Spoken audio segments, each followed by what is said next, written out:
The air in the Warren County Clerk's office was thick with the smell of old paper and stale pipe smoke. It was a frigid morning in November of 1826, a cold that seeped through the log walls and settled deep in a man's bones. The clerk, a portly man named Thaddeus Kane, squinted at the document presented to him, his spectacles perched precariously on the end of his nose. He read it once, then a second time. A deep, unsettling chill, colder than any winter wind, crept up his spine. Before him stood Colonel Leander Sharp, a man of considerable property and even greater pride, his face a granite mask of grim determination. Beside him, shrouded in a heavy wool cloak, was a young woman.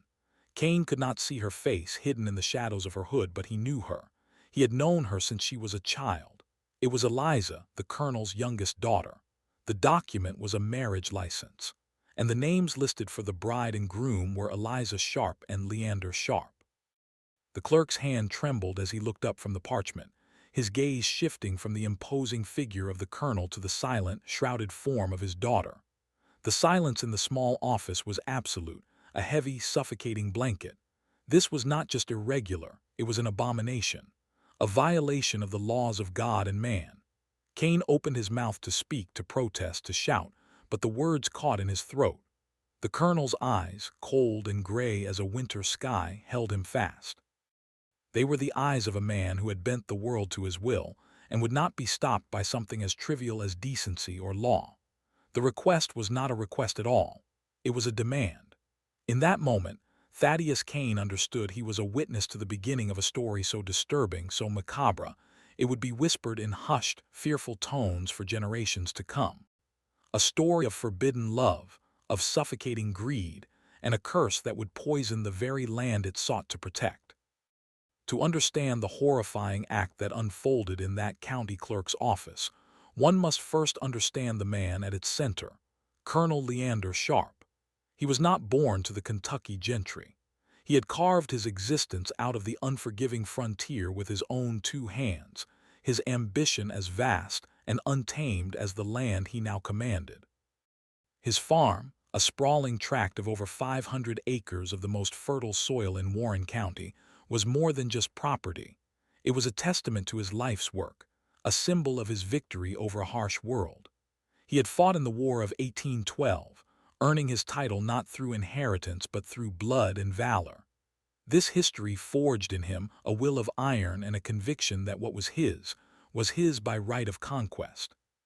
He ruled his family with the same unyielding authority he had commanded his troops. His wife, a timid woman from a respectable but impoverished family, had withered under his dominion, producing 2 sons and a daughter before succumbing to a sudden, mysterious illness just 2 years prior. Her death was a footnote in the colonel's grand narrative, a passing inconvenience. His sons were a source of constant, simmering disappointment. The elder was a drunkard, the younger a weak-willed dreamer with no appetite for the backbreaking labor the farm demanded. In the colonel's eyes, they were unworthy heirs, incapable of preserving the legacy he had bled for. They would, he feared, squander his empire, selling it off piece by piece to settle gambling debts or fund foolish ventures. This fear became a gnawing obsession, a cancer that consumed his thoughts day and night. The land was his soul, his monument. The thought of it passing into the hands of fools or, worse, strangers, was a torment he could not endure. He saw the world through a lens of legacy and bloodline, and as he looked upon his children, he saw only failure. He needed a solution, a final, desperate gambit to ensure the Sharp name and the Sharp land remained one, forever. The search for this solution would lead him down a path so dark, it would defy all reason and morality. The heart of Colonel Sharp's domain was a formidable 2-story farmhouse, built not of simple log but of sturdy, hand-cut stone, a fortress against the wilderness. It stood on a low hill overlooking the rolling fields of tobacco and corn, a constant, brooding presence. Within its cold, dark walls, a different kind of wilderness festered. After the death of his wife, the atmosphere in the Sharp home grew even more oppressive. The colonel's moods, always tempestuous, became dark and unpredictable. His sons, Thomas and Samuel, sensing the shift in the wind, began to spend more and more time away from the farm, seeking solace in the taverns and gambling dens of Bowling Green. This left Eliza, the youngest and only daughter, alone in the stone house with her father. At just 19, Eliza was known for her quiet demeanor and startling beauty, a stark contrast to her father's rugged, weathered features. Neighbors had once spoken of her gentle nature, but in the years following her mother's death she became a phantom. She was rarely seen in town, and the few who caught a glimpse of her spoke of a profound and haunting sadness in her eyes. She was a prisoner in her own home, her life dictated by the whims of a man consumed by his own terrifying legacy. The colonel's obsession with the farm intensified, but it was no longer just about the land. He began to speak of blood, of the purity of the sharp line. He would spend hours in his study, poring over old books, not farm ledgers but strange volumes on genealogy and ancient inheritance laws. He was searching for a loophole, a precedent, some justification for the unthinkable plan that was beginning to form in the darkest recesses of his mind. The house grew quieter, the servants whispering in shadowed corners, sensing a creeping dread they could not name. The natural order of things was being twisted, warped by the force of one man's horrifying will. The farm was no longer a symbol of prosperity. It was becoming a stage for a macabre play, and Eliza was its unwilling star. The legal landscape of 1820s Kentucky was a complex tapestry of English common law and frontier pragmatism. For a man like Colonel Sharp, obsessed with securing his property, the laws of inheritance were a source of constant frustration. The doctrine of entail, which would have allowed him to restrict the inheritance of his land to a specific line of descendants, had been largely abolished in the United States after the Revolution. A man's property upon his death was to be divided among his heirs. For the colonel, this was an unacceptable proposition. Dividing the farm would be its death sentence, and leaving it to his wastrel sons was unthinkable. In his mind, they were not stewards but vultures waiting to pick the bones of his life's work. He saw them not as his children, but as threats to his immortality. His paranoia grew with each passing season. He would watch them from the porch of his stone house, his eyes filled with a cold contempt as they failed at their chores or rode off toward town. He needed an heir who was bound to him, one who understood the sanctity of the land because they were a part of him. An heir he could control, even from beyond the grave. This fixation led him to study the laws governing marriage and property. Under the legal principle of coverture, a married woman's legal identity was subsumed by that of her husband. She could not own property, sign contracts, or act independently. Everything she possessed or would inherit belonged to him. It was a law designed for a patriarchal society, a tool for consolidating family wealth and power. But in the twisted logic of Colonel Sharp, this oppressive law held the key to his salvation. If his heir were his wife, the property would not be divided. It would remain whole under the control of a single entity. The Sharp land and the Sharp name would be unified, indivisible. This disturbing seed of an idea began to take root, a monstrous weed in the fertile soil of his obsession. The only question was, who could be this heir? Who could be this wife? The answer to the colonel's macabre riddle was already living under his roof, a silent ghost haunting the hallways of the stone house. His daughter, Eliza, she was of his blood, possessed of the sharp constitution he so admired in himself. And unlike his sons, she was dutiful, obedient, and completely under his control. In her he saw not a child to be cherished and protected, but a vessel for his legacy, a means to an end. The precise moment this horrifying plan solidified in his mind is lost to history, but the change in his behavior toward Eliza was noted by the few servants who remained on the isolated farm. His previously gruff and dismissive demeanor was replaced by an unnerving, proprietary attentiveness. He began to isolate her completely, dismissing the last of the female servants and forbidding her from receiving any visitors. Her world shrank until it was composed only of the stone walls of the house and the suffocating presence of her father. He would speak to her for hours in the evenings, his voice a low, mesmerizing drone, filling her head with his philosophies of blood, soil, and destiny. He spoke of the farm not as a piece of land, but as a living entity, a sacred trust that could only be passed to the worthy. He painted her brothers as villains, as threats who would destroy the only home she had ever known. It was a campaign of psychological manipulation, a slow, methodical breaking of her will. Did she resist? Did she cry out for help? The historical record is silent. She was a 19-year-old girl, grieving her mother, abandoned by her brothers, trapped in an isolated farmhouse with a domineering father who was the sole author of her reality. Her compliance may not have been born of consent, but of a profound and terrifying sense of inevitability. He was twisty, and the sacred bond between father and daughter into something monstrous, redefining her role from child to a key component in a forbidden and horrifying equation. What follows is a descent into a darkness that few can comprehend. If you find these forgotten and disturbing histories compelling, take a moment to subscribe. The stories we unearth here are often banned from conventional history for a reason. The community around the Sharp farm, a collection of small holdings and church-going folk, began to whisper. The frontier was a place of rugged individualism, where people were inclined to mind their own affairs. But the Sharps were becoming a source of unsettling gossip, a dark mystery on the edge of their civilized world. The complete seclusion of Eliza was the primary topic. Young women of her age were expected to be courting, attending church socials, and preparing for marriage. Eliza had vanished from public life entirely. The last time anyone had seen her at the local church, she had seemed pale and withdrawn, clinging to the shadows as if the sunlight itself were a torment. Now she was gone.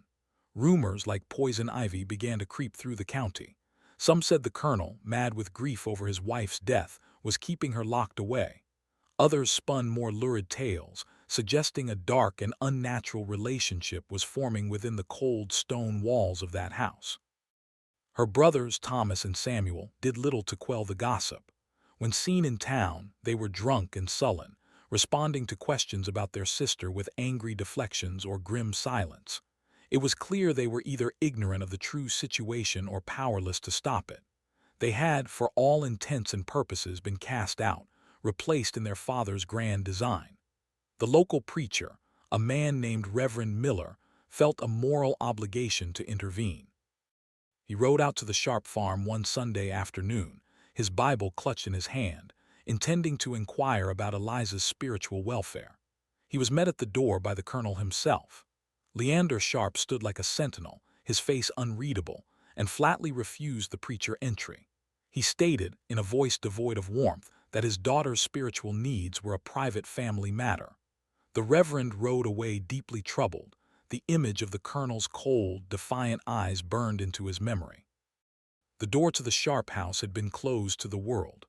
Behind it, a horrifying new reality was taking shape, hidden from the prying eyes of God and man alike. The winter of 1825 gave way to a tense and unnerving spring. On the Sharp farm, the colonel's plan moved from the realm of abstract obsession to methodical execution. He began the legal preparations for his profane union. He rode to the state capitol in Frankfurt, not to Bowling Green, hoping to consult with lawyers who were not familiar with his family. He spent weeks poring over statutes, seeking any ambiguity, any loophole that could be exploited. He found that while marriage between direct ascendants and descendants was universally condemned by religious and social custom, the specific statutes in Kentucky at the time were surprisingly vague. They explicitly forbade marriages between siblings or between aunts and nephews, but the prohibition of a father marrying a daughter was not as clearly codified as one might assume. It was a possibility so unthinkable, so contrary to the natural order, that the lawmakers had perhaps never conceived of the need to explicitly forbid it in writing. This, for the colonel, was not a warning, but an opportunity. He believed he had found a sliver of legal ground upon which to build his monstrous edifice.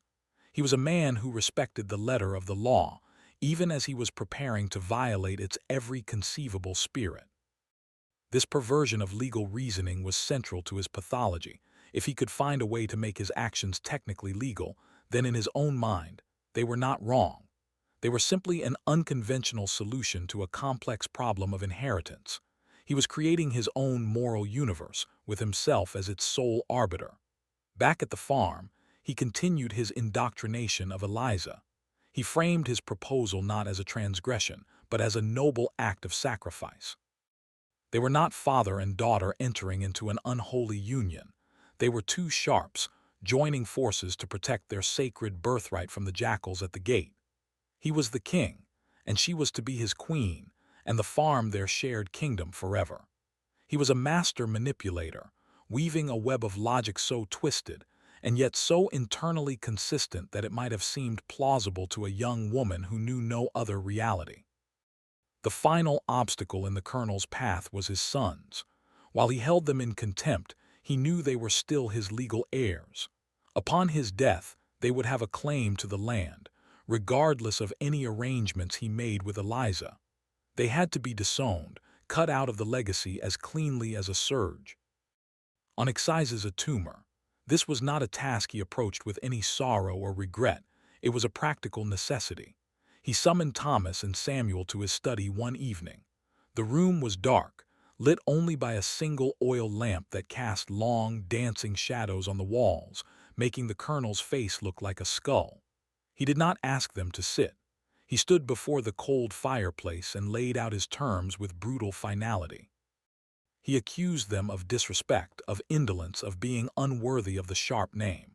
He told them they were a disgrace to their mother's memory and a blight upon his life's work. He presented them with a legal document, already drafted by his lawyers in Frankfurt. It was a deed of renunciation. By signing it, they would relinquish all future claims to the Sharp estate. In exchange, he offered them a small sum of money, enough to start a new life far away from Kentucky, with the explicit condition that they never return. Thomas, the elder, flew into a drunken rage, cursing his father and calling him a madman. Samuel, the weaker of the two, simply wept. The colonel was unmoved by their reactions. He remained as still and as cold as the stone walls around them. He gave them an ultimatum: sign the document and leave, or be thrown off the land with nothing but the clothes on their backs. Faced with the totality of their father's rejection and the stark reality of their own incompetence, they had no choice. With trembling hands, they signed away their birthright. They were seen leaving the farm the next morning, their meager possessions bundled in a wagon. They did not look back. Leander Sharp had officially cleared the board, removing the final pieces that stood in the way of his endgame. Now, only he and Eliza remained. With his sons gone and the legal paperwork meticulously, if versely prepared, the colonel set the date. November 10th, 1826. It was this day that he and Eliza rode the wagon into Bowling Green, to the office of Thaddeus Kane, the county clerk. The scene that so disturbed the clerk was the culmination of over 2 years of methodical planning and psychological warfare. When Kane, finally finding his voice, stammered that he could not in good conscience issue such a license, the colonel was prepared. He calmly produced a sheaf of papers from his coat pocket. It was a legal opinion, signed by a lawyer from Frankfurt, arguing that no specific Kentucky statute explicitly forbade such a union. It was a masterful piece of twisted jurisprudence, citing obscure precedents and exploiting legislative omissions. It argued that what was not expressly forbidden was, therefore, legally permissible. Kane was a simple county clerk, not a constitutional scholar.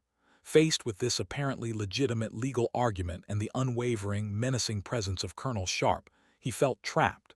He knew it was wrong.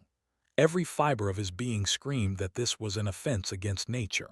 But the document in his hand and the cold eyes of the man before him suggested he might have no legal standing to refuse. The colonel pressed his advantage. He spoke in low, even tones about the importance of protecting his property, framing the marriage as a simple, if unusual, business arrangement. He never raised his voice, but the threat was implicit in his posture and the rigid set of his jaw. All the while, Eliza remained a silent, hooded figure at his side, as inanimate as a statue. Her silence was perhaps the most disturbing element of all. Was it fear? Acquiescence? Was she a victim or a willing participant in this horrifying charade? Kane, his hands shaking, his mind reeling, ultimately capitulated. He took up his quill, dipped it in the inkwell, and with a heavy heart, he signed the marriage license. The first official step into a terrifying new world had been taken. The seal of the state of Kentucky was now stamped upon an abomination. Leaving the clerk's office, the document clutched in his hand like a trophy, Colonel Sharp did not seek out a church. He knew no man of God would sanction such a union. Instead, he led Eliza to the office of a justice of the peace, an elderly man named Elias P. Covington, known more for his love of whiskey than his piety. The colonel likely chose him for this very reason. He presented the freshly signed license. Justice Covington, his eyes clouded by drink and his moral compass long since rusted, barely glanced at the names. He saw a valid license, signed and sealed by the county clerk. He saw the fee the colonel placed on his desk, a sum far exceeding the usual amount. For him, it was a simple transaction. The ceremony was a bleak and hurried affair, conducted in a dusty, book-cluttered office that smelled of sour mash.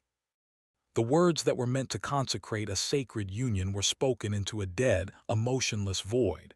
"Do you, Leander, take this woman?" The colonel's response was a firm, resonant "I do." It was the declaration of a victor. "Do you, Eliza, take this man?" A silence followed. It stretched for an eternity. Justice Covington looked up, annoyed. The colonel placed a hand on his daughter's shoulder. Through the heavy wool of her cloak he gave a slight, almost imperceptible squeeze. A tiny whispered sound, barely audible, emerged from the shadows of the hood. "I do." And with that it was done. Leander Sharp and his daughter Eliza were pronounced husband and wife. No celebration followed, no joyous ringing of bells.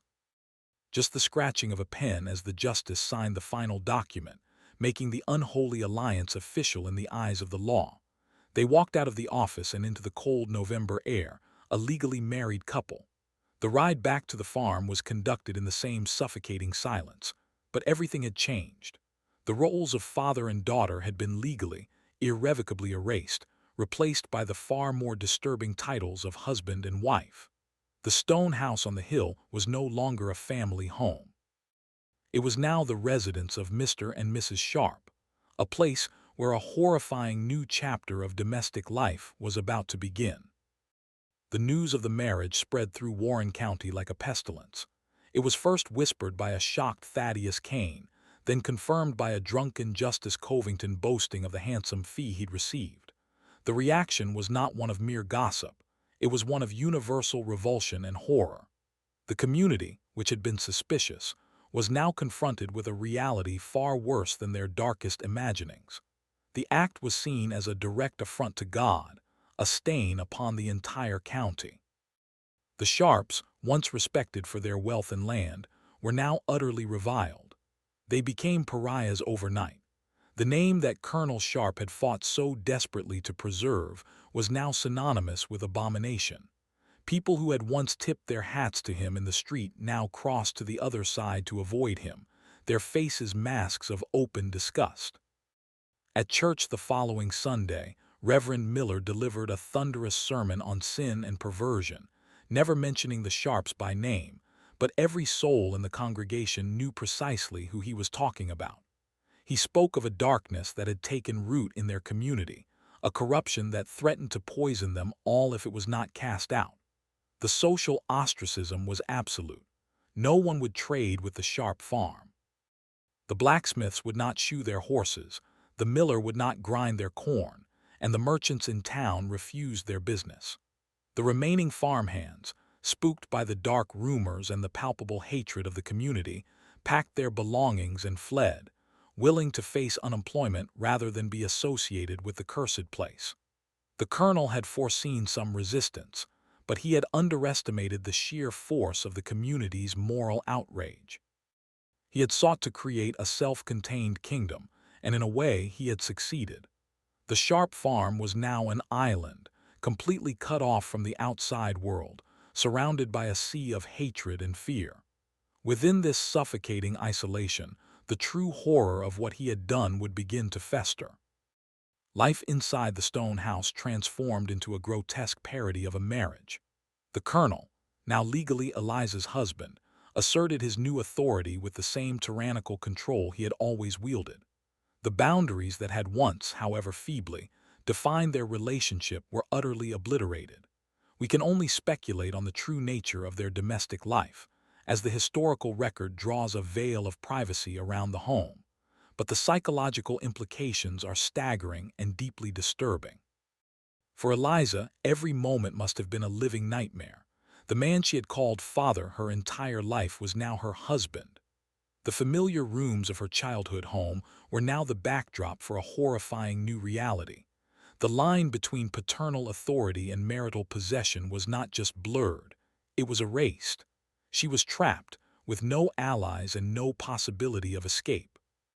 Her mother was dead, her brothers banished, and the entire world outside her door now viewed her as a co-conspirator in a monstrous sin. The psychological torment she must have endured is difficult to fathom. Did she cling to the hope of rescue? Or did she, as many victims of profound trauma do, retreat into a state of dissociation, a numb detachment from an unbearable reality? Her spirit, already fragile, was surely being systematically crushed. The colonel, for his part, seemed to exist in a state of defiant triumph. He had achieved his goal. The land was secure. His heir and his wife were one and the same. He ignored the community's condemnation, viewing it as the jealousy of lesser men who lacked his vision and his courage. He was Leander Sharp, a law unto himself, the master of his own universe. But even a fortress must have contact with the outside world. As supplies dwindled and the farm fell into disrepair without hired hands, the practical consequences of their isola Tian began to mount. The kingdom the colonel had built was beginning to crumble from within, a decay that mirrored the moral rot at its heart. The story of the Sharp marriage was too scandalous to be contained within Warren County. It traveled along trade routes and postal roads, becoming a notorious piece of Kentucky folklore. It eventually reached the ears of state legislators in Frankfort, who were both horrified and deeply embarrassed. The legal loophole that Colonel Sharp had so cleverly exploited was now a glaring indictment of their own statutes. This was not merely an immoral act. It was a public relations disaster for the young state of Kentucky, painting it as a backward place where such abominations could be legally sanctioned. The pressure to act was immense. In early 1827, the Kentucky General Assembly convened, and one of the first orders of business was to address the Sharp situation. Legislators who had never heard of Warren County were now debating the specifics of a farmer's grotesque family arrangement. The result was a swift and decisive piece of legislation. It was an act explicitly and retroactively banning marriage between a father and daughter and between other direct lineal relatives. The law was written with a speed and unanimity rarely seen in politics, but it went a step further. It specifically named Leander and Eliza Sharp, declaring their marriage null and void from the beginning. This practice, known as a bill of attainder, where a legislative body declares a person or group guilty of a crime without a trial, was constitutionally questionable. But in this case, the moral outrage was so great that such legal niceties were swept aside. The lawmakers were not just closing a loophole, they were attempting to undo the past, to erase the stain of the Sharp marriage from the legal record. A copy of the new law was sent to the Warren County Court. Colonel Sharp's carefully constructed legal foundation had been shattered. His marriage was declared a legal fiction. But this legislative act did not solve the problem. It only deepened the crisis. He was no longer Eliza's husband, but he was still her father, and she was still trapped with him on that isolated, cursed farm. The new law did not reach the Sharp farm by official courier. It arrived on the wind, in the form of rumors and the triumphant gossip of the very community that despised him. When the colonel finally rode into Bowling Green to get supplies, forced to deal with a merchant on the far edge of town who was desperate enough for his money, he saw the notice posted on the courthouse door. He read the words, his face impassive, but a fury must have been building within him. The state, the very authority whose laws he had twisted to his own purpose, had now turned against him. They had not just invalidated his marriage, They had publicly shamed him, making him a specific target of their legislation. To the colonel, this was the ultimate betrayal. He, a war hero, a man who had built his world from nothing, was being dictated to by weak-willed politicians in a distant city. He returned to the farm that day in a black mood. The invalidation of his marriage reopened the very problem he had sought to solve. If Eliza was not his wife, then she was simply his daughter, and upon his death, the land would once again be subject to division and claims from his estranged sons, should they ever return. His grand solution was unraveling. This legal defeat did not chasten him. It made him more defiant, more entrenched in his self-righteous delusion. He could not accept that he had been wrong. In his mind, the state legislature was the villain, interfering in his private affairs. He doubled down on his control over Eliza. If the law would not recognize her as his wife, he would continue to treat her as such within the walls of his stone fortress. The legal annulment meant nothing to him. His will was the only law that mattered on his land. The farm became even more of a prison, the atmosphere thick with his silent, simmering rage. The world had rejected his monstrous creation, so he would retreat from the world entirely, pulling Eliza deeper into the darkness with him. The story was far from over, and the most macabre chapters were yet to be written. The situation on the Sharp farm devolved into a state of grim, isolated squalor. With no farmhands, the vast fields that had been the colonel's pride and joy began to go fallow. Weeds choked the corn, and the tobacco plants withered on the stalk.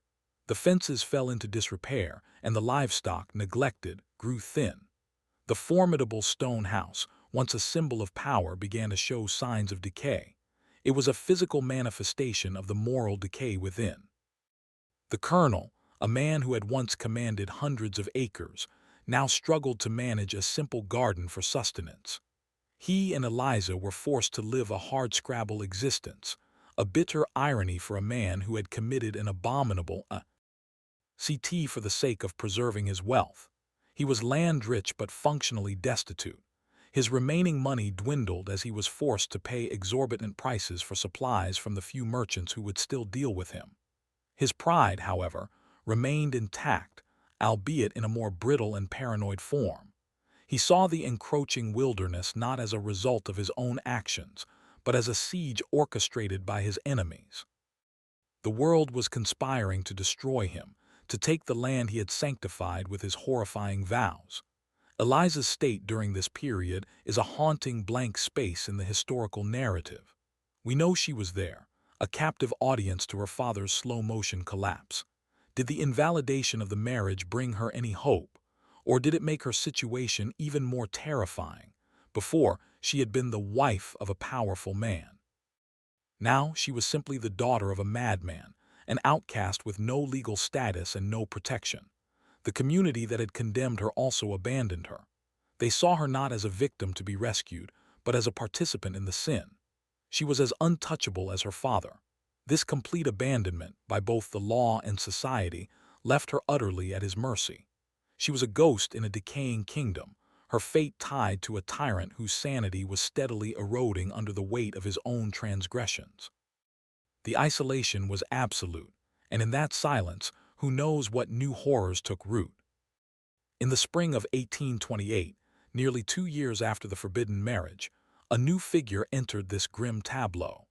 A young man named Dr. Robert Macabre was a newly arrived physician in Bowling Green, and he heard the wild stories of the Sharp farm with a mixture of professional curiosity and human concern. He was a man of science, less swayed by the local superstitions and moral outrage. He heard whispers of Eliza's complete disappearance and her rumored ill health, and he felt a duty to investigate. Unlike the preacher who had been easily turned away, Dr. Macabre believed he had a more legitimate reason to gain entry. On a cool April morning, he rode his horse out to the isolated property. The neglect was immediately apparent. The lane was overgrown, the gate hanging from a single hinge. As he approached the stone house, he was struck by its oppressive silence. He knocked on the heavy oak door. For a long time there was no answer.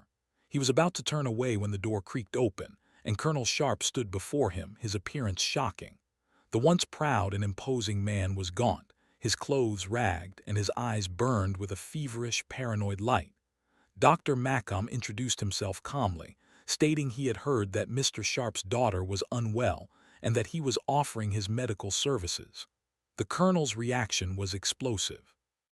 He flew into a rage, accusing the doctor of being a spy for the state, a trespasser sent by his enemies to steal his land. He brandished a heavy walking stick, threatening the doctor and ordering him off his property. Dr. Macomb, trying to reason with him, caught a glimpse past the colonel into the dark, foul-smelling interior of the house. For a fleeting moment, he saw a figure in the shadows, a pale, wraith-like woman with long, unkempt hair. Their eyes met for a fraction of a second before the colonel slammed the door shut, the sound echoing like a gunshot. The doctor rode away, profoundly shaken. He had not seen a patient. He had seen a prisoner. The glimpse of Eliza confirmed his worst fears. She was still alive, but the woman he saw was a shell of a human being, a captive in a madman's crumbling fortress. Dr. Macomb's chilling account of his visit to the Sharp farm reignited the community's concern, but this time it was tinged with a new element: fear. The colonel was no longer just a sinner. He was a potentially violent madman. The story of his threatening behavior spread, adding another layer to the macabre legend of the place. But the doctor was persistent. He felt a profound sense of responsibility for the woman he had seen in the shadows. He went to the county sheriff, a man named Bartholomew Hill, and formally reported his concerns. He described the deplorable state of the farm and the colonel's volatile behavior, arguing that Eliza Sharp was being held against her will and was in physical danger. Sheriff Hill was reluctant. The Sharp affair was a source of shame for the county, and most people wanted to simply forget it existed. Furthermore, the law was on shaky ground. The colonel had not been convicted of a crime. The home was considered a man's castle, and the rights of a father over his daughter, even an adult one, were extensive. Entering a man's property without a clear warrant was a serious step, but Dr. Macomb's testimony was compelling. He was a man of medicine, a respected professional. His description of Eliza as a pale, ghost-like figure, combined with the colonel's violent outburst, painted a picture of abuse that the sheriff could not ignore. After consulting with the county judge, a decision was made. They would form a small party and ride out to the farm, not to arrest the colonel but to check on the welfare of Eliza. It was a delicate and potentially dangerous mission. They were not just confronting a man. They were confronting a monster of the community's own making, a man they had isolated and allowed to fester in his own madness. As they prepared to ride out, a sense of dread hung over them. No one knew what they would find in that cold stone house. If these explorations into the dark corners of history captivate you, support our channel by subscribing. We are committed to unearthing the forbidden stories that have been deliberately buried, and your support makes it possible. The posse, consisting of Sheriff Hill, Dr. Macomb, and 2 deputies, arrived at the Sharp farm on a gray, overcast morning. The place looked even more derelict than it had during the doctor's first visit. A strange, unnatural quiet hung in the air, broken only by the cawing of crows circling overhead. They dismounted and approached the house with caution. Sheriff Hill pounded on the door, announcing his presence in a loud, clear voice. "Colonel Sharp, this is the sheriff. We've come to check on the welfare of your daughter, Eliza." There was no response. The silence from within was absolute, unnerving. After several more minutes of shouting with no answer, the sheriff made the decision to force entry. One of the deputies put his shoulder to the heavy door, and with a crack of splintering wood, it burst open. The stench that rolled out of the house was overpowering, a foul mixture of rot, filth, and human neglect. The interior was dark, the windows covered with grime and cobwebs. As their eyes adjusted, they were met with a scene of shocking squalor. The once grand living space was filled with refuse, spoiled food, and dirt. It was a pigsty, a testament to a complete collapse of civilized living. They moved cautiously through the downstairs rooms, calling Eliza's name. There was no sound, no sign of life. A chilling thought began to form in the men's minds. Perhaps they were too late. They made their way to the narrow staircase leading to the upper floor. Each step creaked under their weight. the sound unnaturally loud in the dead silence of the house. The sense of dread intensified with every footfall. They were ascending into the heart of the darkness, towards the epicenter of the Sharp family's horrifying secret. What they were about to discover in the master bedroom would be more macabre and disturbing than any of the rumors, and it would haunt them for the rest of their days. Sheriff Hill pushed open the door to the master bedroom. The room was dark, a heavy blanket nailed over the single window, plunging the space into a near-total gloom. The air was thick and stagnant, heavy with the smell of sickness. As a deputy held up a lantern, the flickering light cut through the darkness, revealing a horrifying scene. In the center of the room was a large, four-poster bed. Lying on the filthy mattress was Colonel Leander Sharp. He was emaciated, his skin a pale, waxy yellow. His breathing was shallow, a faint, rattling sound in his chest. He was alive, but only just. Dr. Macabre rushed to his side, but it was clear that the colonel was in the final stages of some wasting disease, likely typhoid or consumption, exacerbated by malnutrition and the unsanitary conditions. But it was not the dying colonel that seized the men's attention. It was the other figure in the room. Chained to the heavy iron bedpost by her ankle was Eliza. The chain was short, allowing her only a few feet of movement. She was skeletal, her skin covered in sores, her hair a matted, filthy tangle. Her dress was a collection of rags, but it was her eyes that were the most horrifying. They were wide and vacant, staring at a point on the far wall, completely devoid of recognition or emotion. She did not react to the men's presence, to the light of the lantern, or to the sound of their shocked gasps. She was a living ghost, her mind having retreated to a place where the horror could no longer reach her. The powerful, all-consuming will of her father had finally, utterly broken her. In his final days, his paranoia had clearly reached its peak. Fearing she would flee or be taken from him, he had physically chained her to his deathbed, ensuring that his legacy, his most prized possession, would be with him until the very end. It was the ultimate act of possession, a final, macabre expression of his twisted love. The men stood frozen, silent witnesses to a scene of human cruelty so profound it defied comprehension. Dr. Macabre immediately turned his attention to Eliza. While one of the deputies used a pry bar from his saddlebag to break the heavy iron chain, the doctor gently examined her. He found her severely malnourished, dehydrated, and suffering from a host of ailments brought on by her captivity and the filth she was forced to live in. But her physical condition, as dire as it was secondary to the state of her mind. She was completely unresponsive, trapped in a catatonic state. She did not speak. She did not cry. She did not even seem to register that she was being freed. Her eyes, which had once been noted for their gentle beauty, were now empty windows into a shattered soul. The men wrapped her in a blanket and carried her out of that house of horrors, away from the stench of death and madness. She was as light as a child. As they brought her into the daylight, she did not flinch or shield her eyes. She seemed not to notice the sun at all. It was as if the darkness from that room had followed her out, enveloping her completely. Sheriff Hill left a deputy behind to stand watch over the dying colonel, to ensure he did not expire before facing some form of earthly justice, though it was clear his judgment was imminent. The ride back to Bowling Green was somber and silent, punctuated only by the rattling cough of the man left to die in the stone house.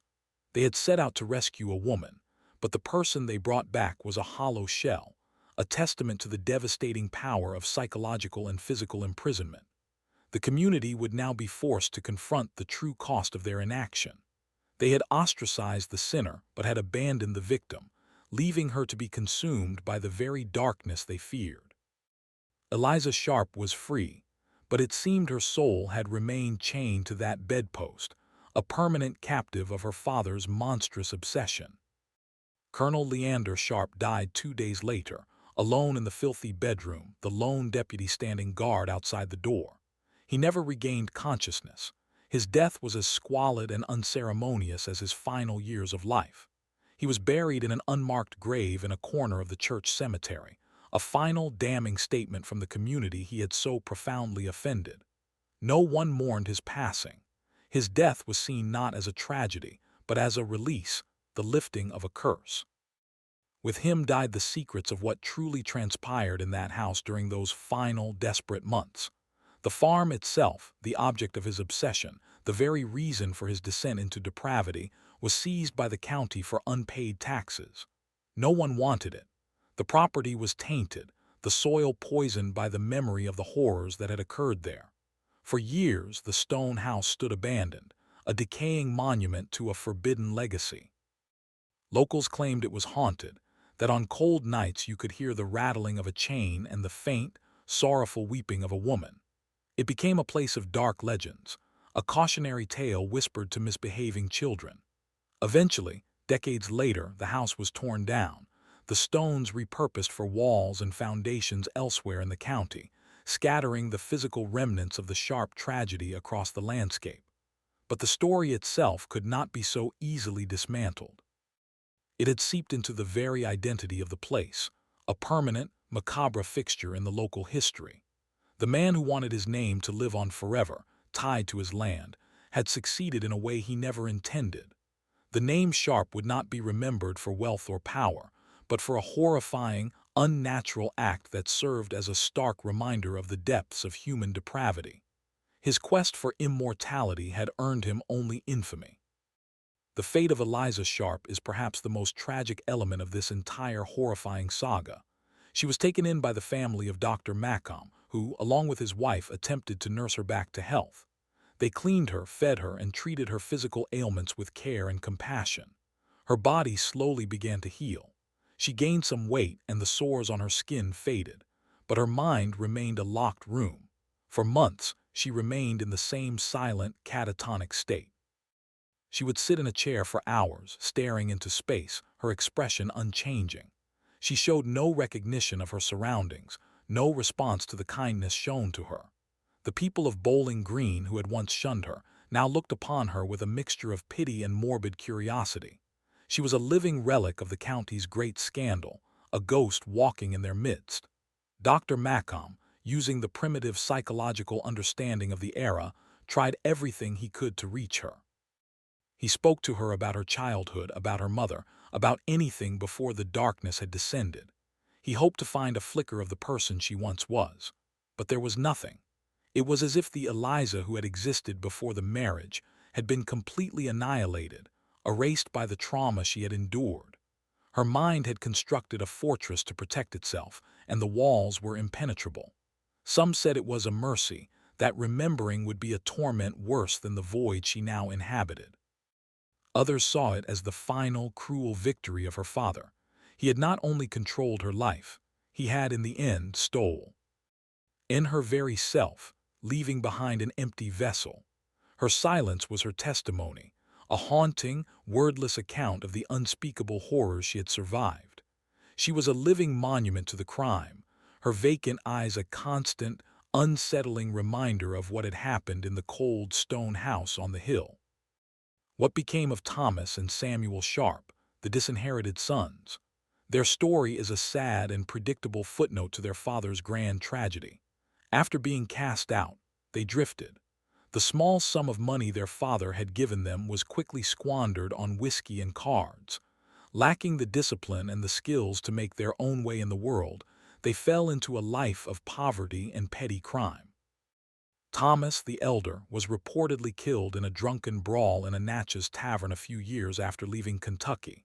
His end was as violent and meaningless as his life had become. Samuel, the younger and gentler of the two, met an equally tragic fate. He wandered through several states, working odd jobs, never staying in one place for long.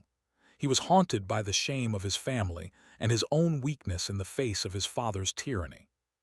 He was eventually arrested for vagrancy in Missouri and died of disease in a squalid workhouse, his identity as a member of the once proud Sharp family completely unknown to those around him.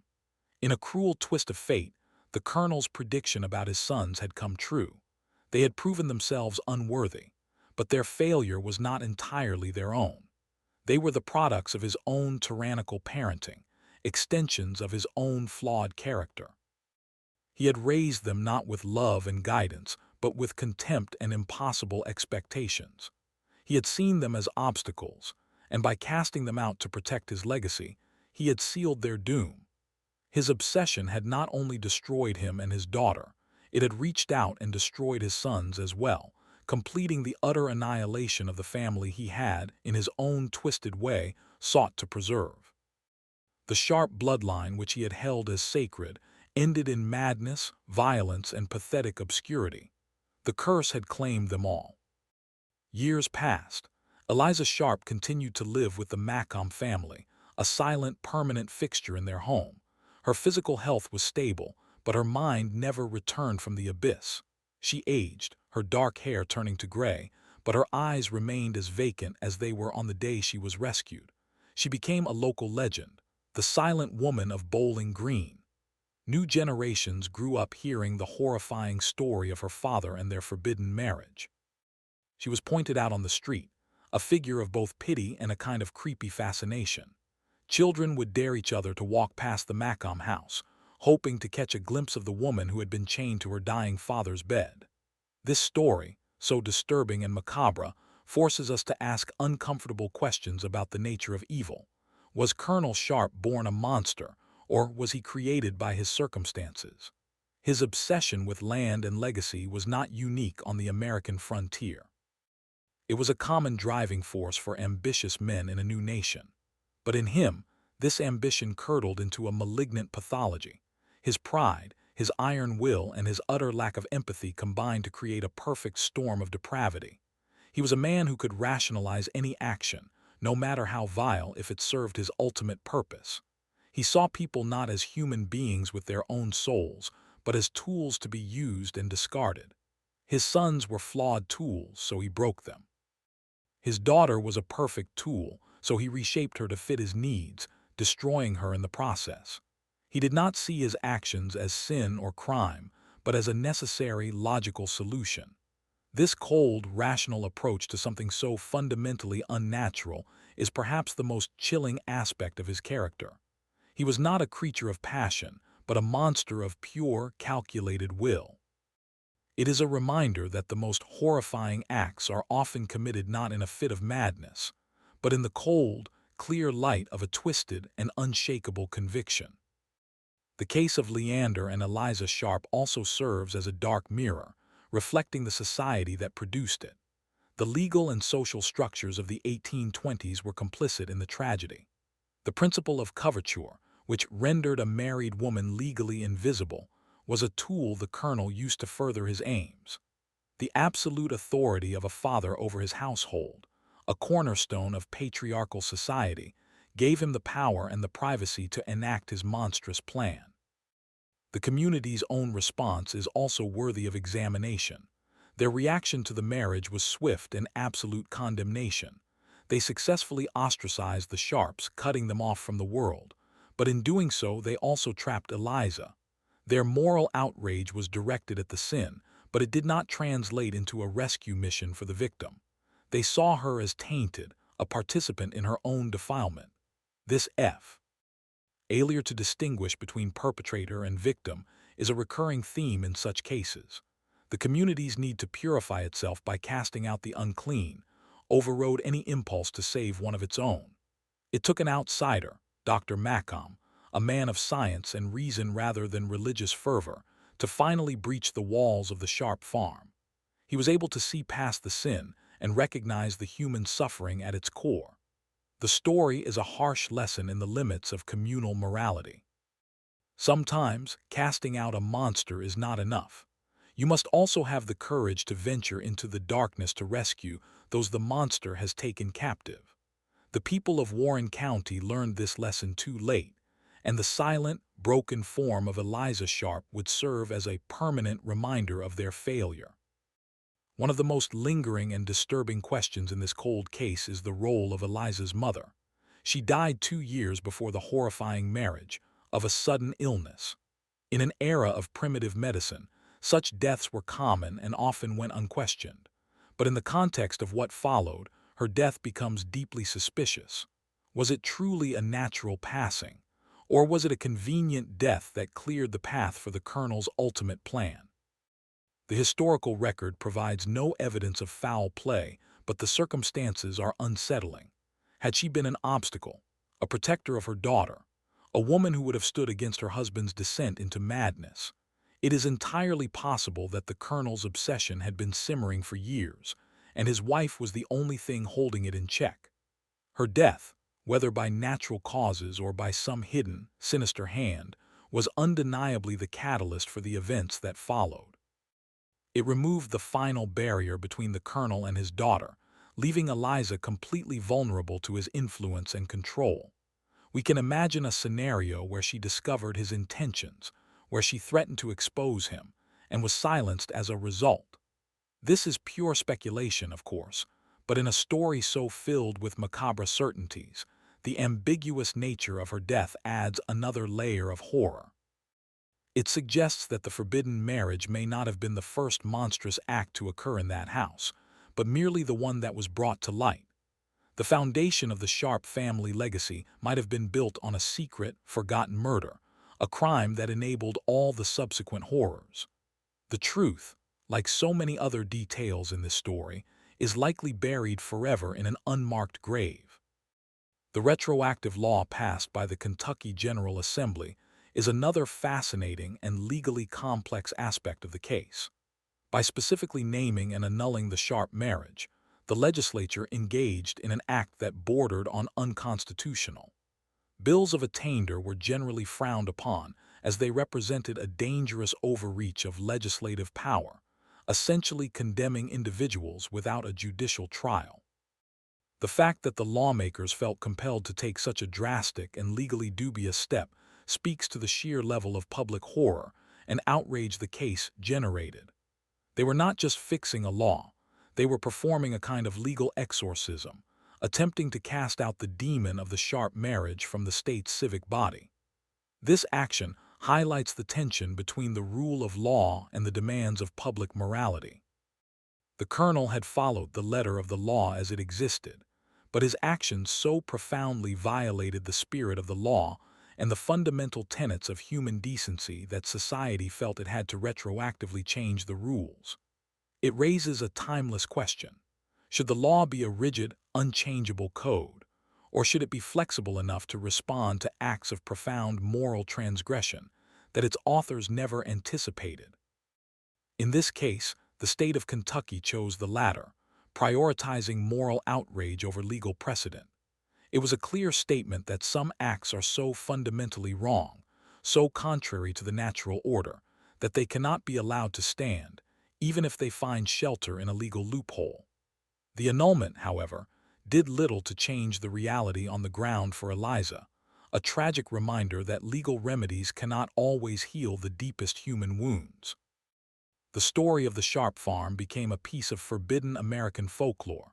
For over a century, it was a tale told in whispers, a dark local legend too shameful for official histories. It existed in the oral tradition, passed down through generations in Warren County, each telling adding new layers of gothic horror and supernatural dread. The abandoned, cursed land, the ghost of Eliza rattling her chains, the malevolent spirit of the colonel guarding his fallow fields. These elements transformed a true story of human pathology into a campfire tale, a way of processing and containing the horror by turning it into a supernatural event. It was only in the 20th century that historians began to tentatively explore the case, piecing together the narrative from old court documents, newspaper fragments, and legislative records. They stripped away the ghosts and ghouls to reveal the much more terrifying reality beneath. The story is a powerful example of how communities deal with their most traumatic memories. By turning the Sharp farm into a haunted place, the people of Warren County could distance themselves from the event. It wasn't a story about their neighbors, their laws, their failures. It was a ghost story. It was something that existed outside the normal world, in the realm of the macabre and the unexplained. This folkloric transformation is a coping mechanism, but it also runs the risk of obscuring the real human tragedy. The story of Leander and Eliza Sharp is not about a haunted house. It is about the horrifying potential that lies within the human heart when ambition is unchecked by morality and when obsession is allowed to fester in isolation. The real ghosts are not the spirits of the dead, but the lingering consequences of cruelty, control, and the complete violation of the most sacred human trust. Eliza Sharp outlived her father by nearly 40 years. She died in 1865 under the care of the Macabre family, having never spoken another word. She lived through the Civil War, through the emancipation of slaves, through a world that was transforming around her, but she remained locked in her own silent, unchanging reality. Her death was noted in the local paper with a brief, sad obituary that alluded to her long and tragic history. She was buried in the Macabre family plot, a final act of kindness from the people who had taken her in. Her long, silent life poses a final, haunting question. Was her existence a form of living death, a prolonged state of suffering, or was the silence a sanctuary? Did her mind, in its final act of self-preservation, grant her a kind of peace by erasing the memories of the unbearable? We can never know. The inner world of the traumatized is a land to which we have no map. But her 40 years of silence stand as a powerful and chilling testament to the depth of her wounds. She is the ultimate victim in this story, the one who bore the full weight of her father's sin.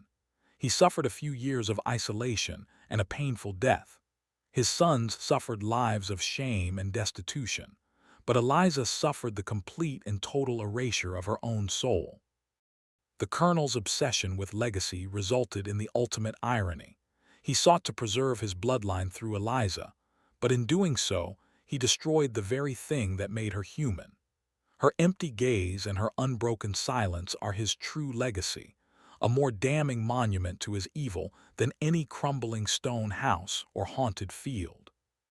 The story you have just heard is a deeply disturbing piece of American history, a cold case that chills us to the bone even 2 centuries later. It forces us to confront the darkest aspects of human nature and the fragility of the societal norms we take for granted. The tale of Leander and Eliza Sharp is a stark reminder that the wilderness is not always external. Sometimes, the most dangerous frontier lies within the human mind, and the most terrifying monsters are not those that lurk in the shadows, but those who sit at our own dinner table.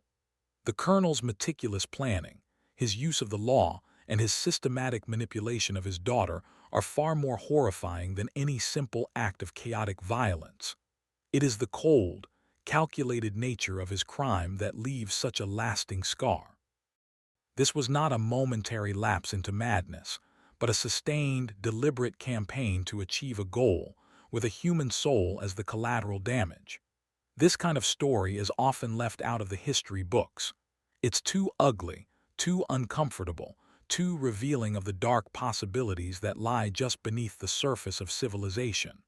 But these are the stories that must be told. They are cautionary tales that remind us of the importance of empathy, the dangers of unchecked power, and the responsibility we have to protect the vulnerable. The silence of Eliza Sharp must not be met with our own. We must continue to tell her story, to bear witness to her suffering, so that the lessons of this macabre tragedy are never forgotten. If you believe, as we do, that these forbidden histories are essential, please consider subscribing and sharing our work. By bringing these stories into the light, we ensure that the victims are not erased, and the monsters are never allowed to rest in peace. Let us reconsider the land itself. For Colonel Sharp, the 500 acres of fertile Kentucky soil were everything. It was his God, his legacy, his reason for being. He committed an unforgivable sin to ensure that it would remain whole and within his bloodline forever. And what was the result? The land rejected him. It ceased to produce, falling into a state of wild neglect. After his death, it was seized and sold, its unity shattered. Strangers walked the fields he had considered sacred. The very outcome he had sacrificed his humanity to prevent came to pass. There's a powerful, almost biblical justice in this. It's as if the earth itself was revolted by his actions and refused to be a party to his crime. The curse that locals spoke of was not supernatural. It was the natural consequence of his obsession. By focusing solely on the ownership of the land, he forgot how to be its steward. His farm, like his family, needed care, nurturing, and respect to thrive. He offered it none of those things, only a suffocating, proprietary greed. He tried to bind the land to his will with a horrifying act, but the land is not so easily tamed. It endures. It outlasts the fleeting, feverish dramas of the people who walk upon it. The Sharp farm is no longer on any map. Its boundaries have been redrawn, its fields plowed by other hands, its name forgotten. The land remains, indifferent to the memory of the man who loved it not wisely, but far too well, and who destroyed everything, including himself, in his desperate, perverse attempt to possess it. In the end, this is a story about control. Leander Sharp's life was a relentless pursuit of control over the wilderness, over his soldiers, over his wife and sons, and finally, in the most absolute and terrifying way, over his daughter. He saw the world as a thing to be bent to his will, and for a time he succeeded. He built a fortress of stone and a fortress of will, creating a small, isolated kingdom where his word was the only law. But the quest for absolute control is always doomed to fail, for it runs contrary to the fundamental nature of life. The world pushes back. People resist. The human spirit, while it can be bent and even broken, possesses a resilience that tyrants often underestimate. Eliza's mind, in its final retreat, was an act of profound, if tragic, resistance. It was the one part of her he could not ultimately control. He could chain her body, but he could not force her mind to participate in his horrifying reality. Her catatonia was a final, desperate escape, a territory he could not conquer. The Colonel's story is a perfect illustration of the paradox of tyranny. The more tightly one grasps for control, the more it slips through one's fingers. His attempts to secure his legacy led to its complete annihilation. His efforts to control his family led to its destruction. His obsession with his own power left him dying alone in filth, a pathetic and powerless creature. The ultimate lesson of the Sharp tragedy is that true legacy is not built on control and possession, but on love, respect, and letting go. It is a lesson that Colonel Leander Sharp, in his terrifying pride, was utterly incapable of learning. We are left with the silence of Eliza, a 40-year testament to unspeakable trauma, the silence of the historical record on the specific nature of her daily life after the marriage, the silence of a community that knew something was wrong but failed to act decisively until it was far too late, and finally, the silence of the land itself, which has long since swallowed the evidence of the crimes it witnessed. This is the nature of many dark histories. We are given fragments, a shocking legal document, a doctor's chilling account, a legend of a haunted house, and we are left to assemble the truth in the quiet, unsettling spaces in between. The full story of what happened behind the closed doors of that stone house died with its inhabitants. We can analyze the psychology, debate the legal ramifications, and mourn the victims, but we can never truly know the texture of their suffering, the precise words spoken in rage or in fear, the intimate details of their horrifying domestic arrangement. This lack of resolution is part of what makes the story so deeply disturbing. It denies us the comfort of complete understanding. We are left to stare into the abyss of what is possible in a human family, and the abyss stares back, offering no easy answers. The story of the farmer who married his daughter is not a neat narrative with a clear moral. It is a raw, jagged wound in the landscape of the past, a permanent and chilling reminder that some questions can never be answered, and some silences can never be broken. The final image that lingers is that of the chain, a heavy iron chain binding a daughter to her father's deathbed. It is a literal manifestation of the psychological chains he had spent years forging. He had chained her with isolation, with manipulation, with fear, and with a perversion of love. The physical chain was simply the final, desperate act of a man who felt his ultimate possession slipping away. It represents the story's core horror, the complete commodification of a human being. To her father, Eliza was not a person. She was an asset, a title deed, a vessel for a bloodline. She was the key to keeping the land, and so he locked her to it and to himself in the most brutal way imaginable. This act, more than any other, reveals the depths of his pathology. It was a fusion of legacy, property, and flesh, a macabre trinity born of his obsession. When Sheriff Hill and his men broke that chain, they were performing a symbolic act. They were shattering the unnatural bond that the colonel had created. They freed Eliza's body, but the tragedy is that they could not free her mind. The invisible chains, forged over years of torment, proved to be far stronger and more durable than any piece of iron. They held her captive for the rest of her life, long after the man who forged them had turned to dust. The rattling of that chain is the sound that echoes from this story, a chilling reminder of a bond so monstrous it defied the laws of nature and left a wake of unending, silent devastation.